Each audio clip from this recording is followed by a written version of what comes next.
as busy as I am, I try to every week give 15, 20, 30 minutes to someone because I recognize the power of that. And I recognize I wouldn't be where I am if someone who was even busier than me didn't give me like that 10 minutes to 30 minutes.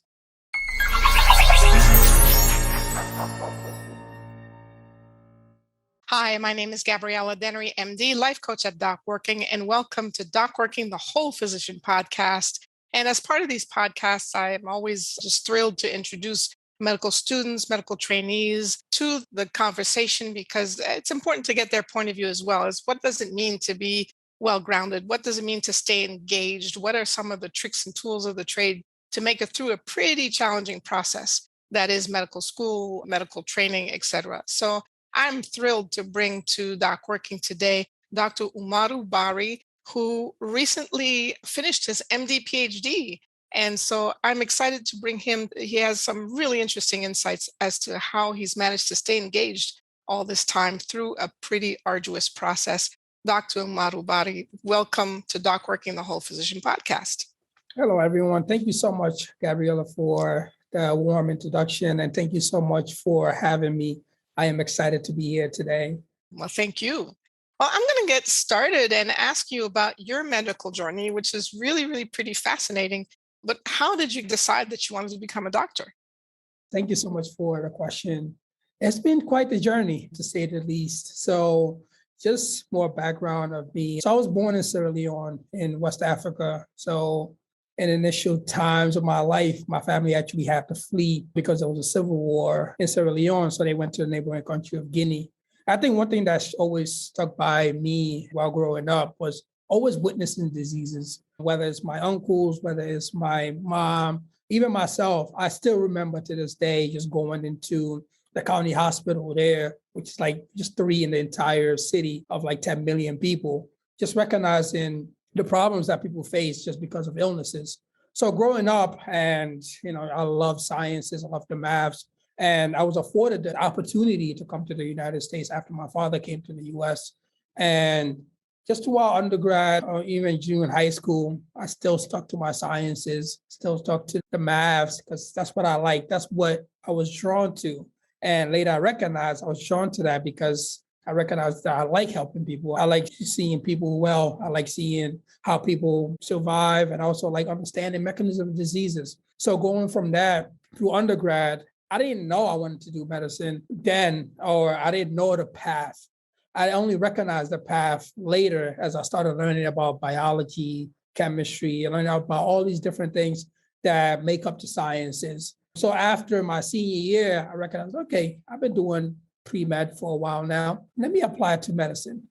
Little did I know it was already January. And someone told me, hey, you're supposed to apply back in summertime. And this is where I recognize I'm already behind. I was like, okay, so now I have a whole year. I would apply this summer. And I was like, what do I do in the meanwhile? So this was a time when I was learning about science. I was learning about medicine. I was learning about research. I was learning about all these things that will make up my future interests, which is MD PhD. And as soon as I learned about MD PhD, I was like, someone can actually do that? You can actually get both the medical degree and the PhD? Wow, what do I have to do to get both of those? So luckily for me, one of my mentors actually recommended a conference to go to. So I went to the conference, and that's why I learned about the PhD. I started speaking to individuals like, I want to do that. I want to do what you said I could be, a physician scientist. So I started applying to these different programs, and I was able to do a research program at Albert Einstein. And that just opened the whole realm for me to actually become where I am today, which is a physician scientist in training. I think what I love about your story is that you always ask the next question. In other words, okay, this is where I want to go. How do I get there? Who do I talk to? Let me go find somebody to talk to. Is that, do you think, has been your approach like forever? Or is this something that you've learned along the way? I think, I just got tired of stumbling upon things. So I would say like even my high school, that was something I stumbled upon. Like it was just like, oh, science. I just saw the word science and math. One day when I was researching high school, I was like, okay, science and math. Oh, I'm going to go there. And then I applied there. Same thing in undergrad. Like first thing I saw was, oh, business. So I was doing business major. So I stumbled upon it, and then randomly my friend was taking a class called human biology. So I stumbled upon it. I was like, okay, let me actually take that class with my friend. That's when I switched from like business to medicine, to just be like, okay, I don't like business. I like learning about this. So I stumbled upon so much, then I realized, why am I not actually planning where I want to be? So then I adopted it. I was like, okay, so now I'm going to plan when I transfer out of the school, what I'm going to do the first year. I'm going to plan the second, the third year. I'm going to research what's actually there, what I need to do, so that it's not much of like stumbling, it's more of reaching these targets. And that has helped me throughout the years more. And now I even plan the 5 to 10 to 20 years. And as I get older, I'm even planning 30 years, 40 years. And it doesn't mean that I'm going to reach that exactly. It just means that I know my trajectory, and I'm also flexible enough to recognize when I'm not able to reach that target that I set for myself. And I think that's for everyone else. It's just to understand where you want to be, and then seeing how you can use not only the internet, but also those around you to make sure that you know as much about where you want to go. Because the more you know, the better you can be. And as I always tell people, my biggest fear is not knowing what's next, because then I can't plan for probably the pitfalls or the obstacles that I might face. It's always about making it easier for me to reach that level when I'm there or when I'm trying to get there. So do you think that having, let's say, a 10-year vision, 20-year vision, 30-year vision happened because of the stumbles? I think it did, because I recognized that I missed out on a lot by stumbling. Like I was stumbling on things, and I felt lucky that I was actually able to stumble upon those opportunities, because some of my colleagues weren't able to stumble upon those same things as I did. Maybe it's a right place, right time thing, because I recognized it was because I was doing those things I was stumbling upon. Those actually set me up for the stuff that I would do later. For example, like the MD PhD path, I stumbled upon research. And then later I recognized, oh, I actually like that. And then when I learned about MD PhD, and they were like, oh, you need research, I was like, oh, I actually did that. And I had stumbled upon those things that now I'm in the position where I'm like, I don't want anyone stumbling upon. I want people, like when you go into undergrad, if you're interested in a path that I'm going into, I want you to recognize that there's these thousands of research opportunities that you can do. I stumbled upon one, I applied to one. So these individuals can actually apply to 20, 30. They have choices. Me, I didn't have those choices early on. Now it's all about, basically maximizing the learning, maximizing the planning, so that I have those choices when it comes time for it. And you mentioned earlier, a few minutes ago, utilize the people around you. Can you tell me a little more about that and how you've been able to do that? Yes. So the first time I actually did research, I was walking into an advisement office and I saw a flyer, and it says like, you can get $2,500 if you do this. That's all I saw. So then because of that, I applied, and I was like, okay, I need this money for the summer, because that's how I'm able to sustain myself. So because of the opportunity, I got my first mentor. And my mentor was always big on giving everyone opportunities, emailing everyone, everything, every single time. He would always be like, Umaru, have you seen this opportunity? Have you seen that one? Have you seen that one? It just opened up my horizon to just be like, wow, there's a lot out there. And if I didn't meet Dr. Christopher Fernando, who I'm always forever grateful, if I didn't meet that person, if he wasn't like throwing opportunities at me every single time, I honestly wouldn't be here today. And it wasn't just like about research. He would always sit me down and talk about time management, priorities, and always knowing what's next and recognizing my true potential and engaging not only with my community, but also with every single one of my peers, because you never know who you'll meet in the future or who you'll need in the future as well. So I think it's just recognizing the power of those around you and what they can do for you and what you can do for them. Because as I always say, it always takes a village. And you never know what that person can actually open doors for you, or that door that may be locked for you forever. That next person might have the keys that they've been holding on forever to make sure, they let the next person in. And I think it's just recognizing that you cannot do everything yourself, and that it always takes a team. It takes mentors. It takes just individuals, just recognizing that there will be obstacles, but there's people who have passed those obstacles that can make it easier for you to walk into that next door. So we got this question actually from one of our audience members. How do you find a mentor? And how do you know that's the right fit for you? That's a great question, because not all advice is good advice too. I recognizing that. So for me, it's always been seeing the action of individuals. So for example, that mentor I was talking about, Dr. Christopher Fernando, I stood afar and saw what he was doing for people. And it wasn't what he was saying, it was what he was actually doing. And that's the first thing. In your mentors, make sure that they're doing the work and make sure that they're doing the work that you want to do, whether it's community service. If you see someone doing the work and you see them out and about and they're about the work and you see them there, it's not just about the flashy awards or things like that. You actually see them doing the work and you know that they're genuine about the work that they're doing. It's not just for the shows. Then you're like, that person will be great for community service. If it's for research, see the productivity, see the mentorship that they're given to the next students or to their students, and see how available they are for you as well. So I always combine those. It's the action, it's the availability, the mentorship part, and also the communication. Because if someone is doing the work and they're not replying to your email or they're not communicating back to you, then that's not a good fit for you. And I always trust the energy too that someone gives me. I mean, I've emailed a lot of people to be my mentors, but the ones that actually reply back and the ones that, always contact back and always give me the good advice are the ones that I always stay in contact. And the ones that always reaches back, hey, how are you doing? Hey, how are you? I always say, everyone's busy. It's just, are you prioritizing me as I'm prioritizing you? So look for mentors that actually prioritize your time, because I don't think it matters what age or thing. It's just like, are you prioritizing me as I'm trying to learn from you? That's the biggest thing for me. So if it's not a good fit, or let's say somebody's not responding, they are available, but not really, et cetera. I mean, there might be different criteria for different people, but I can imagine someone who's not responding, it gets pretty discouraging after a while.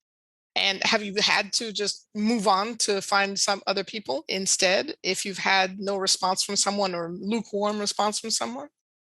I always try to saturate the market. That's my just approach to mentors.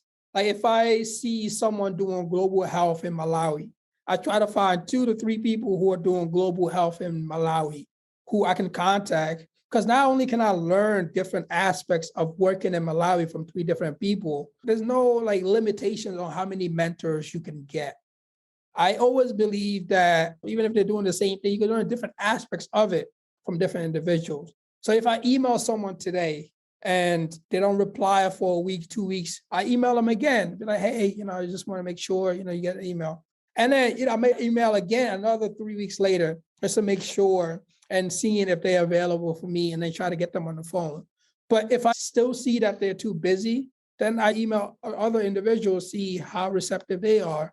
But also I think mentors give mentors. Like my first mentor gave me other mentors who they trust that will basically answer me. So if I have a mentor right now in whatever realm, I'm like, hey, do you know someone who'd be a great mentor for this thing that I'm trying to do?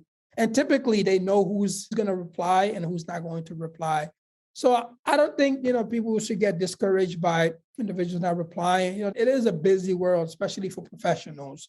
It's just recognizing, don't limit yourself to just, if it's not that person, no. You always want to make sure, there's 2, 3 people, I will contact them and see who replies, but also trying to make sure I still continue with the other 2 people, just recognizing that they might give me something that the other person might not.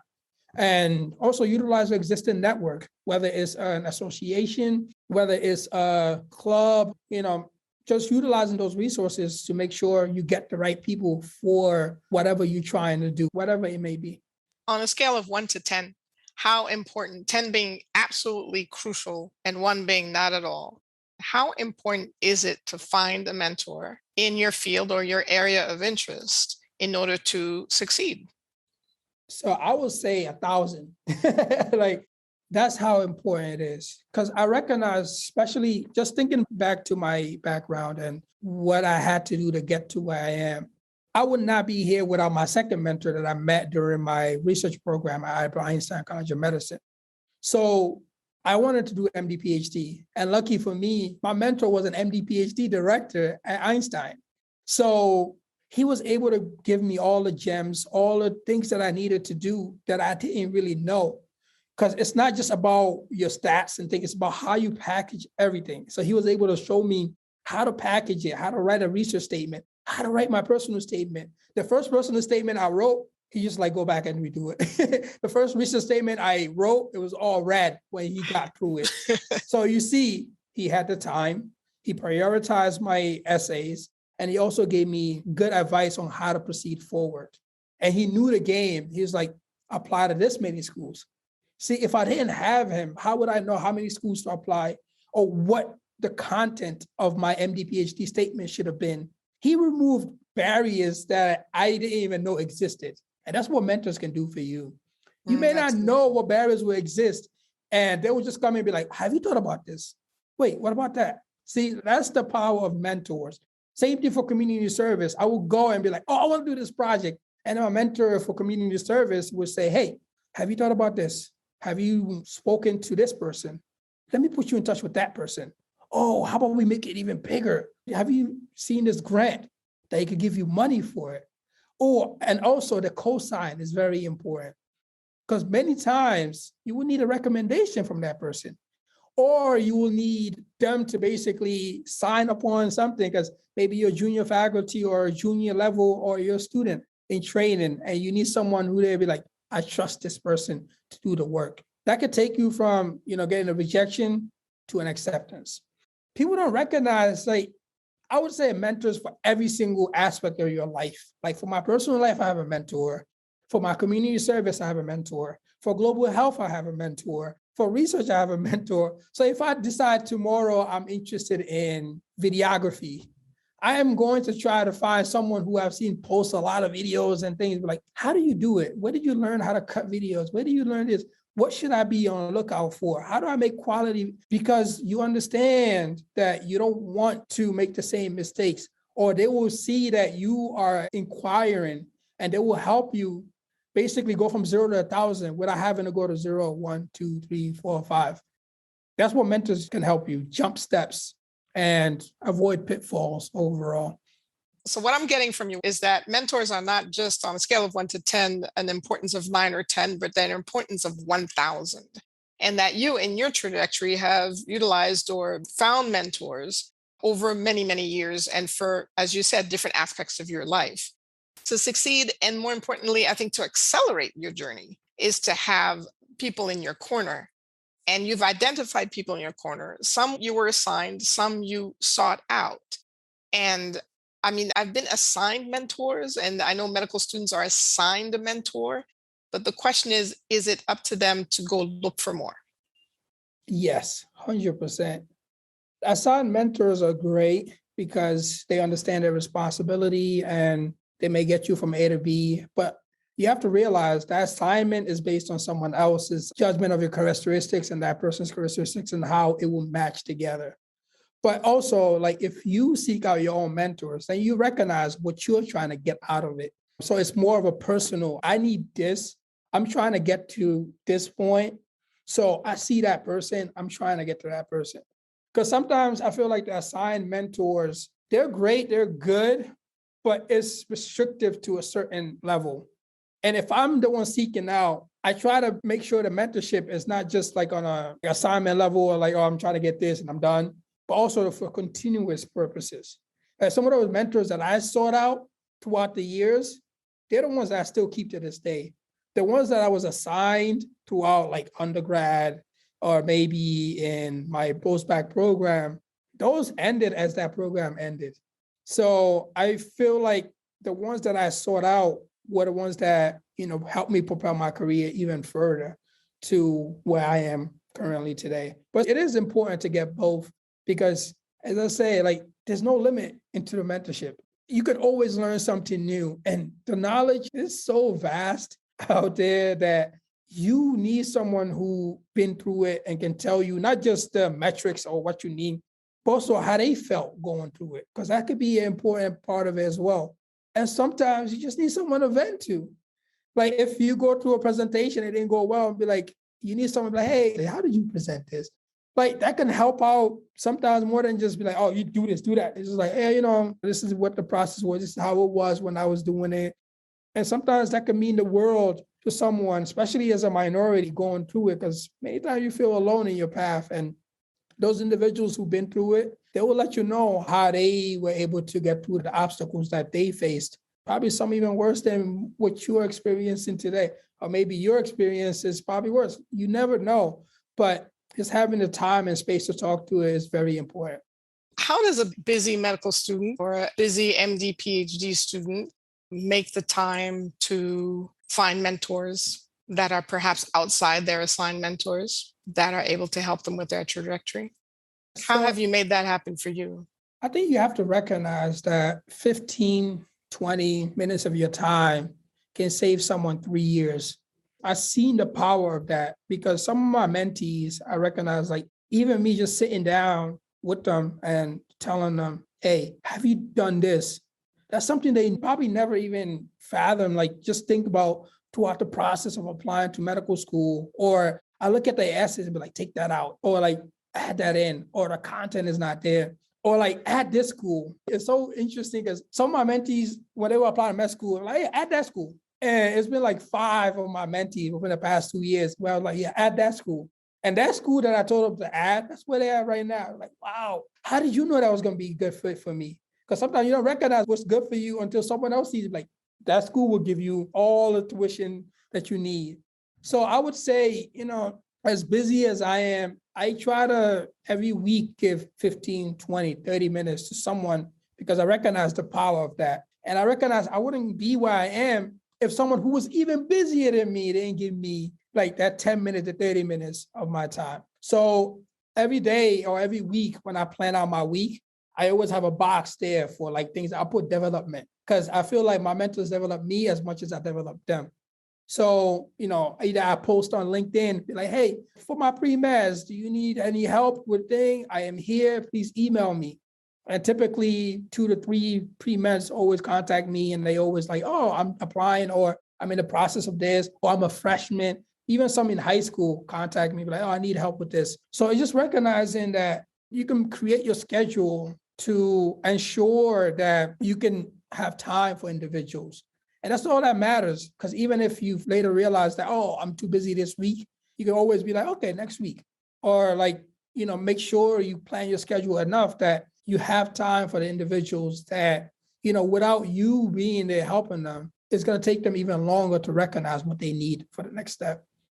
So it's about investing the time in creating mentor relationships, and that is 1,000 times worth it because the investment of time up front is going to yield incredible results moving forward. And then as you pay it forward as their mentor yourself, to be able to make the time so that you can do that for other people, which is phenomenal. So my last question, Umaru, is about the last statement that you put on your bio. Which said that your vision that 10 years from now, 10, 20, I don't remember the range, you mentioned something about becoming the Director General of the World Health Organization. Yes. Have you found a mentor for that? I haven't. I was trying to reach the top, but it doesn't work that way for this one. So I have found incremental mentors, individuals doing like the global health work. So currently I have mentors like who are like ministers of health in specific countries within sub-Saharan Africa. So they mentor me on what their roles are and what they do. So for this, I have to approach it from that level. Like, okay, I have to go from country level, maybe then regional level, and then I'll reach there once they connect me to the World Health Organization Director General. And I think that vision for me lies in understanding that, this common conception now is like, there's no basis of like healthcare within the world. And I feel like there should be a base of where like all countries, everyone should be afforded the same type of care, at least to the base right here. And if there's added, that's fine too, but everyone should have the same type of health infrastructures that can propel life. And that is evident basically through seeing the life expectancies of sub-Saharan Africa versus, let's say, the westernized nations. And in working with the World Health Organization, as well as local groups and things like that, we can make sure or ensure This is a baseline of health afforded to every single human. Health is wealth, and we have to make sure that address the right type of things for like social determinants of health, to even poverty, to hygiene, to water, to like all of these things that make up health. And I feel like it's within the power of the World Health Organization to ensure that those things are, for everyone.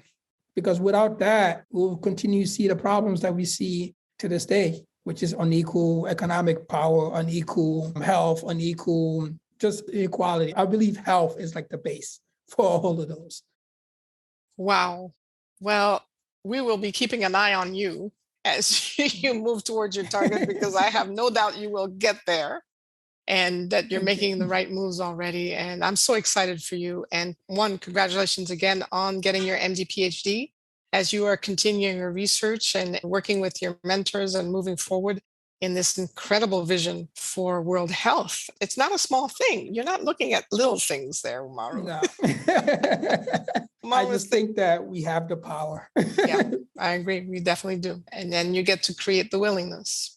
Yes. Mm-hmm. Umaru Barrie, thank you so much for being my guest here at DocWorking, the Whole Physician podcast. And as I said, we will be keeping an eye on you and following your trajectory.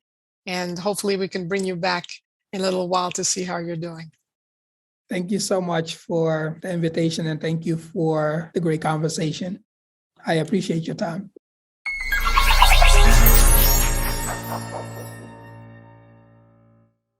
At DocWorking, we're here to help you maximize your potential on your own terms and help you live your best life. You told us what you need and want, and we built this for you.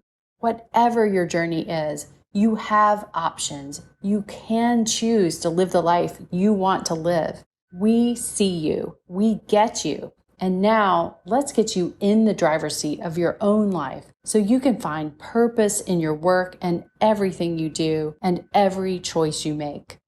Top executives, athletes, actors, all achieve greatness with the support of professional coaches. As a healthcare professional, you deserve ongoing coaching support toward achieving your career goals and living your best life as you define it on your own terms. We have created this specifically for you with CME credit at DocWorking.com. Please go to DocWorking.com and check out our quick Balance to Burnout quiz to see where you are on the Balance to Burnout continuum right now. The results might surprise you. Taking this simple first step may change your life for the better. And until next time, thank you for listening to DocWorking, the Whole Physician podcast.